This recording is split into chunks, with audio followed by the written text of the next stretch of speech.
బహుశా చాలామంది శివాజీ గారు లేడీస్ గురించి ఏమన్నారు, అనసూయ గారు దానికి ఏ విధంగా రియాక్ట్ అయింది, అలాగే నా అన్వేషణ ఛానల్ అన్వేష్ ఏ విధంగా వీళ్ళిద్దరి మధ్యకు వచ్చి వాడి ఛానల్ విషయం ఏ విధంగా ఏం జరుగుతుంది, ఎంతమంది అన్సబ్స్క్రైబ్ అయ్యారు, ఇలాంటి విషయాల్లో చాలా బిజీగా ఉన్న మనకి మధ్యలో ఇలాంటి ఒక వీడియో రావటం అనేది ఆశ్చర్యకరంగా అనిపించవచ్చు. కానీ చాలామందికి ఇలాంటి టాపిక్స్ అంటే చాలా ఇష్టం ఉన్న వాళ్ళు ఎంతోమంది ఉన్నారు. అలాంటి వారి కోసం మాత్రమే ఈ వీడియో అని చెప్పాలి. ఇక ఈ వీడియోని లెంతీగా తీసుకెళ్లకుండా విషయానికి వద్దాం. మన దేశంలో ఎంతోమంది మహనీయులు ఉన్నారండి. వారు లేకుంటే మన దేశం స్వతంత్ర అనంతరం మన దేశం యొక్క అభివృద్ధి అనేది మనం ఊహించలేము.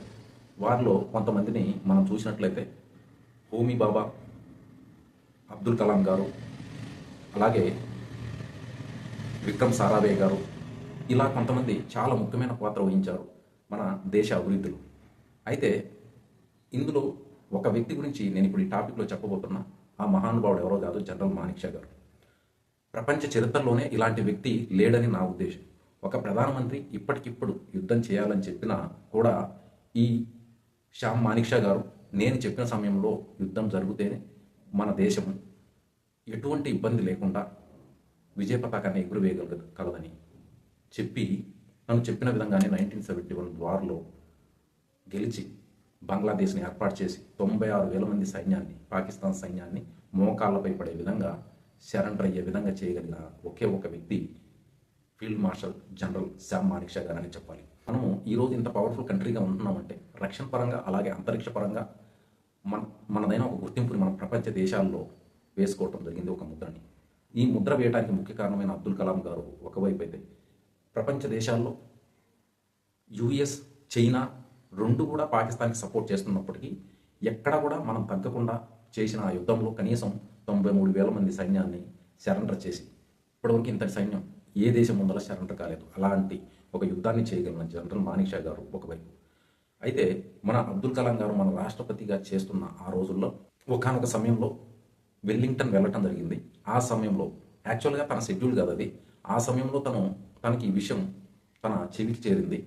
మన 1971 war hero general Manik Shah గారు ప్రస్తుతం వెల్లింగ్టన్ హాస్పిటల్లో అడ్మిట్ అయి ఉన్నారు, పరిస్థితి ఆందోళనకరంగా ఉంది అన్న విషయం తెలియటంతో పుట్టిన మన అబ్దుల్ కలాం గారు తన దగ్గరికి వెళ్ళటం జరిగింది, వెళ్ళి పరామర్శించడం జరిగింది, చాలా ఆప్యాయంగా మాట్లాడుకోవడం జరిగింది. అయితే చివరిగా తను అక్కడి నుంచి రిటర్న్ అయ్యే సమయంలో అసలు ఈ సంభాషణ చూడండి ఎంత ఇంట్రెస్టింగ్గా ఉంటుందో. అసలు మన భారతీయులు ఒకరి పట్ల ఒకరికి ఉండాల్సిన రెస్పెక్ట్ ఏంటి, ఆ విలువలు ఏంటి అనేవి ఈ 2 నిమిషాల సంభాషణలో చాలా చక్కగా మనకి ఈ సన్నివేశం వివరించడం జరుగుతుంది. ఇక్కడ మన అబ్దుల్ కలాం గారు మాణిక్ షా గారి దగ్గర నుంచి మళ్ళీ రిటర్న్ అయ్యే సమయంలో ఢిల్లీకి ఒక విషయం అడగటం జరుగుతుంది. నా తరపు నుండి నేను ఏమైనా మీకు సహాయం చేయగలను అనేసి. అప్పుడు జనరల్ మాణిక్ షా గారు ఆ మాటకి ఇచ్చిన ఆ జవాబు ఏదైతే ఉందో చాలా ఆశ్చర్యాన్ని కలిగిస్తుంది. జనరల్ మాణిక్ షా గారు, నేను ఇప్పుడున్న ఈ స్థితిలో నా ఎదురుగా ఉన్న మన దేశ అత్యుత్తమ పౌరుడికి నేను ఒక సెల్యూట్ చేయలేకపోతున్నామనే బాధగా ఉందని చెప్పేసి చెప్పడం. దానికి ఆ మాటలో ఇద్దరి కళ్ళు కూడా చెమ్మగిల్లడం జరిగింది.